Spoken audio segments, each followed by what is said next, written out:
Welcome to Blizzard Fire. We hope this video helps fire up your solution. You start by confirming hardware and power so pairing succeeds.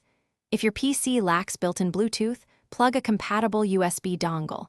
Windows usually installs drivers automatically. Once done, turn your headset, speaker, or mouse into pairing mode so it advertises itself.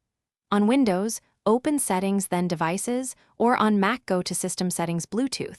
Make sure Bluetooth is turned on. This prepares both ends, so discovery and pairing move quickly and reliably.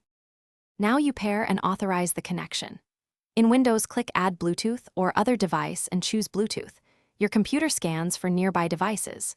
When you see the device name, select it and confirm any PIN or passkey shown, usually 0000 or 1234 for many accessories.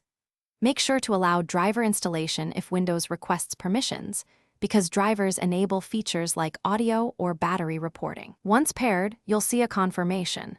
This means the OS and device have exchanged. Finish by selecting the paired device as the default for sound or input so applications use it.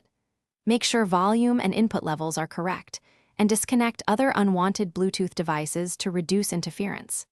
If pairing fails, try toggling Bluetooth off and on, reboot your PC, or power cycle the accessory.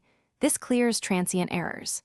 If problems persist, open Device Manager to update or reinstall the Bluetooth adapter driver. This resolves many stack and compatibility issues and gets you back online.